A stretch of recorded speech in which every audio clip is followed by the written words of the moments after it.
It's showtime, everybody. Hold on a second here. We gotta flip this over. What's going on? Uh-oh. All right. All right. Welcome. Congregate. Here we go. We got episode 73, everybody. Good morning. How are we all doing today? It's Thursday. It's Thirsty Thursday. And we are here to learn about full body frequency and how it can change your life. Today we're going to be talking about exercise, all right? So out of the shred principles that we have of spirit, habitat, recovery, exercise, and diet, we're going to be talking exercise today. So there we go. We got some flexing going on in the comments already. You guys know the deal. I need you guys to throw me a bicep curl in the comment section as you jump on here. Let me know where you guys are at, where you're located. We're Shred Nation.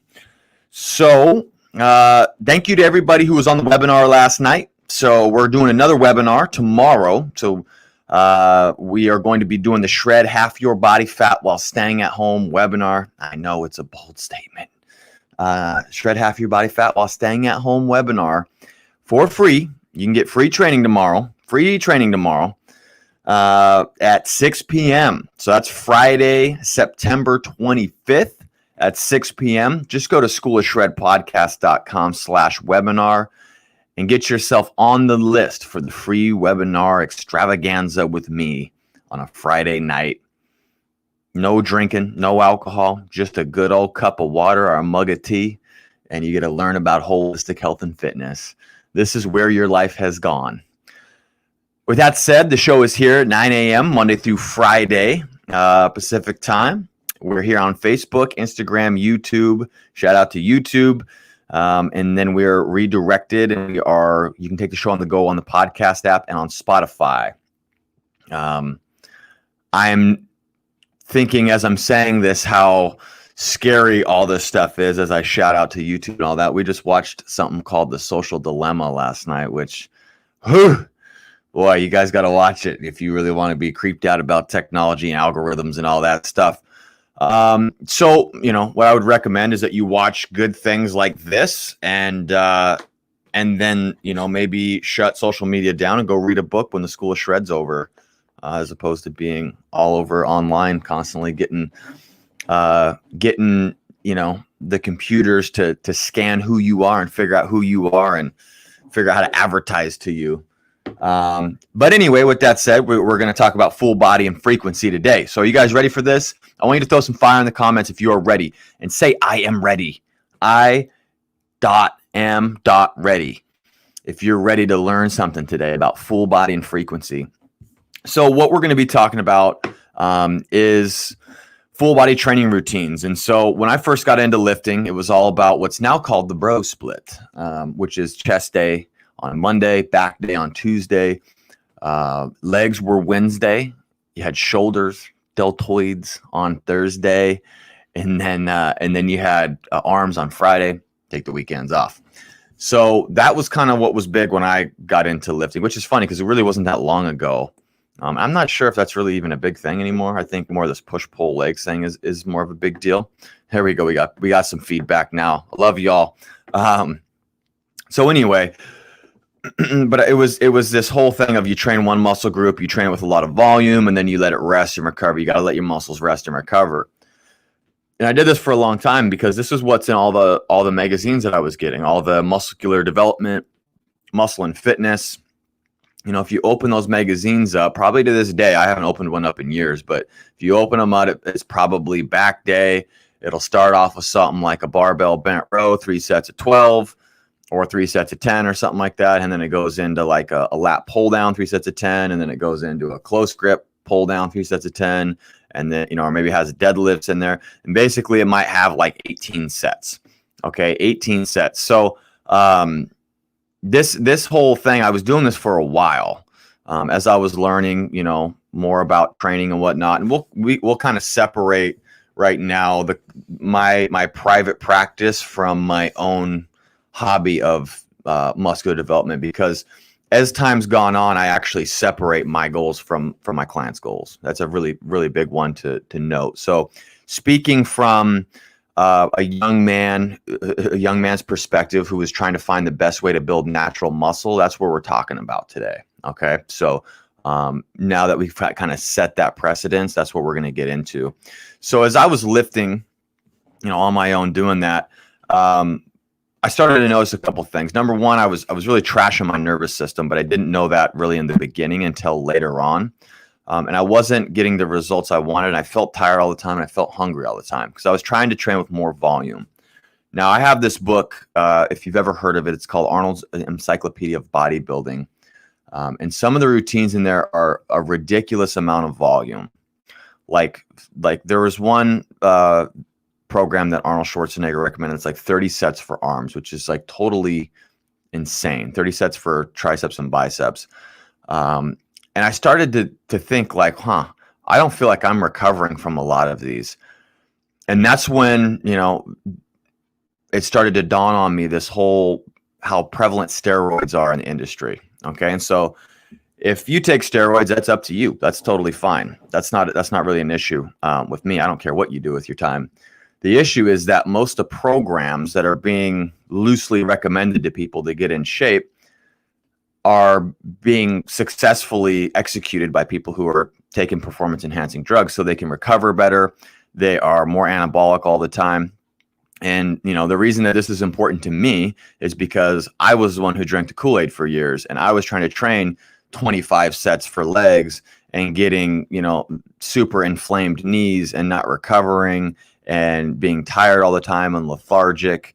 And so I had to find a different way. And so I started looking into natural bodybuilding. And those guys, they do things a lot differently. I started to realize like they were training 3 to 4 days a week. They were resting a lot. They were recovering a lot, which was really hard for me because I had trained myself. I had brainwashed myself that I needed to work out 6 to 7 days a week or 6 days a week. At some points in my early lifting career, I was doing 2-a-days where I would lift in the morning and then lift again at night. So you do like chest in the morning and then triceps at night.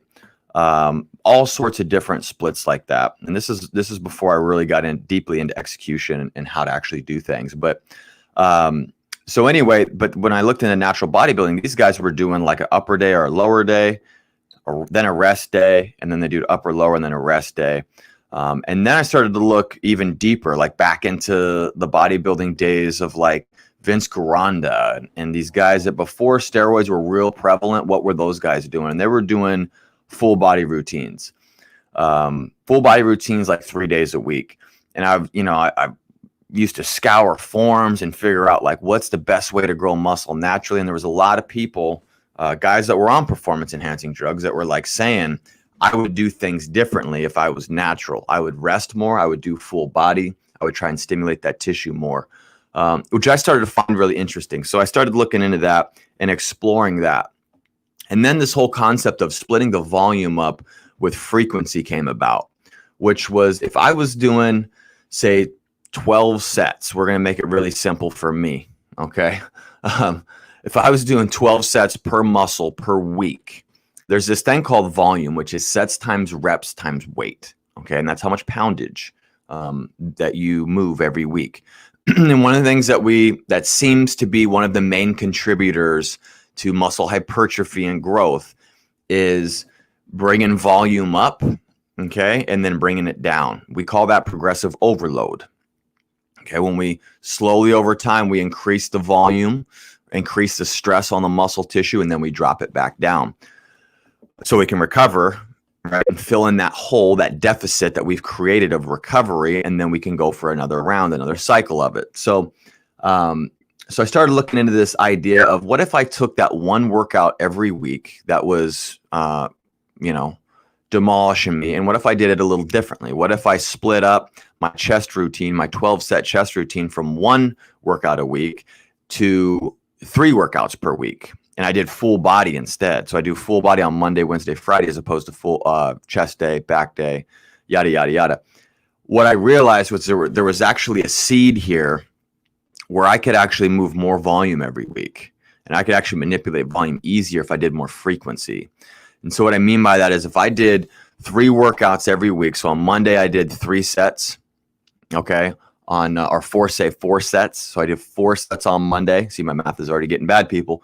Wednesday I do 4 sets, so that's 8 sets, and then Friday I do another 4 sets. That puts me at 12 sets per week for chest in 3 different workouts. And what you'll start to notice is that you're splitting it up, so you're getting frequency now. So you're sending a muscle building signal frequently, and that's really the main thing that we're looking to do when we exercise. It's one thing to damage muscle tissue. That's important. We already know that we need to do that. But another way to look at this is a hormonal response. There's a hormetic response that happens when we work out and we lift heavy things. And so that's what we want to capitalize on as well, is that anabolic signaling, the muscle protein synthesis that we can cause with lifting.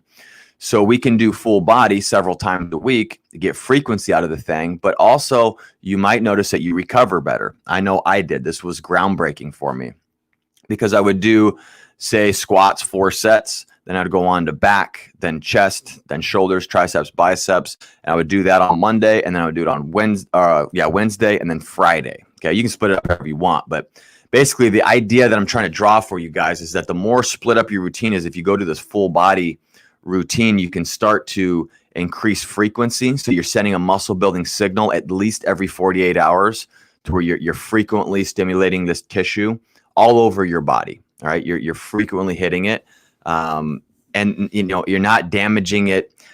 This whole idea that we need to hit a muscle and then give it like a week off is it's honestly hogwash. I've done so many different programs, and and I've also have a lot of case studies of clients who came in that wanted to gain.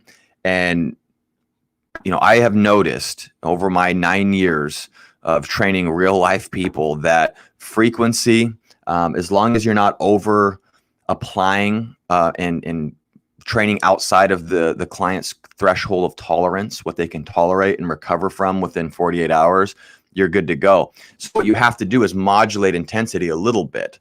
Or effort. You have to modulate it to where, they're going to train on Monday, but if you're going to come back on Wednesday, you got to make sure that you don't go super hard to where you can't move the rest of the week. So you're frequently stimulating tissue. And back to this whole idea of how this ups volume. So if you're doing 100 pounds for 4 sets on like a bench press, okay, then you go into your second thing. If you're doing an all chest day, what's going to happen is if you're doing 12 sets in one day, or 15 sets or 18 sets or 21, whatever you pick that you're doing, whatever program you're following, you're going to progressively get weaker throughout the workout. So the load that you're using, which is one of the ways that we calculate into overall weekly volume, is going to start to go down. Well, if you're fresh every time, you only do 4 sets per day. Right. So you do your chest presses on Monday, you do your flies on Wednesday, and then you do whatever your third exercise is. You do chest press again. It doesn't really matter. Whatever you find is good for you. You're going to be strong for each of those. And so you're actually bringing your weekly volume up by training every muscle every time you work out. And this is something that natural bodybuilders did way back in the day. You can look at guys like Steve Reeves and I almost said Keanu Reeves. Steve Reeves and Vince Gironda, these guys from way back in mid 1900s, early 1900s, who had really impressive physiques. I mean, look at Vince Gironda, Google him. That dude had a super impressive physique, and he was the guy who made kind of the steak and eggs diet real big. But these full body routines, or you go into upper lower days, okay? And this is a way that you can stimulate tissue frequently. All right, and send a muscle building signal frequently, but you can also maximize your recovery, which is super important. And then there's been some studies that I've seen where if you're not hitting a particular muscle tissue for more than 48 to 72 hours, the anabolic window is going down. You're no longer growing muscle after 48 hours in that particular area. So you need to stimulate tissue frequently if you want to maximize the gains that you can get from your workouts. So this whole thing, this full body and this frequency where you do full body frequently, all right, you would do it. Like for me personally, now what I do is every time I'm in the gym, I do full body. And this way, if life gets in the way and I have a leg day on Wednesday, I don't have to skip that day. That used to cause a tremendous amount of stress in my plan, which is, I'm not going to be able to get this in. I'm not going to be able to get this workout in right now. If you just do full body every time, realize that when you're resistance training, you're sending tons of anabolic signals to your body. Okay. You don't have to do a typical like one muscle group a day. Now, if you like doing that, that's fine. You got to do what you like. But I am here to play devil's advocate a bit, because I have explored a lot of this stuff, and I have found full body plus frequency increases my recovery. Typically, my clients end up enjoying it, but I always explore and figure out what's best for them. But I know for myself, I recover much better with full body plus frequency. So that is it for episode 73. If you guys learned something, go ahead and throw a flex emoji in the comments. If you have any questions, ask right now, people. This is your time. So this is just a little bit of food for thought, so to speak, which is, instead of doing these really split up routines, you can do full body plus frequency. It was a paradigm shatterer for me. It helped me recover more. I feel like I've gotten better results since doing it. And when you objectively look at it on paper, it's easier to manipulate volume over the course of 4 to 6 weeks as you put your training blocks together. So that's it. Good. There we go. Yeah, we got some people. Good. There we go. Yes, flexing. Good. All right. So episode 73. Tomorrow we got our Q&A Friday. We're going, I think it's Q&A number 12 that we're going to be hitting. But with that, I want you guys to stay strong and healthy in body. Stay relentless and energized in your spirit. Stay determined in your pursuits today, school. We'll see you guys tomorrow at 9 a.m. Pacific time for the Q&A. Go ahead and go to schoolshredpodcast.com/webinar to join the webinar extravaganza tomorrow night at 6 p.m. And with that, I want you guys to go shred the day and get better in every way. We'll see you tomorrow.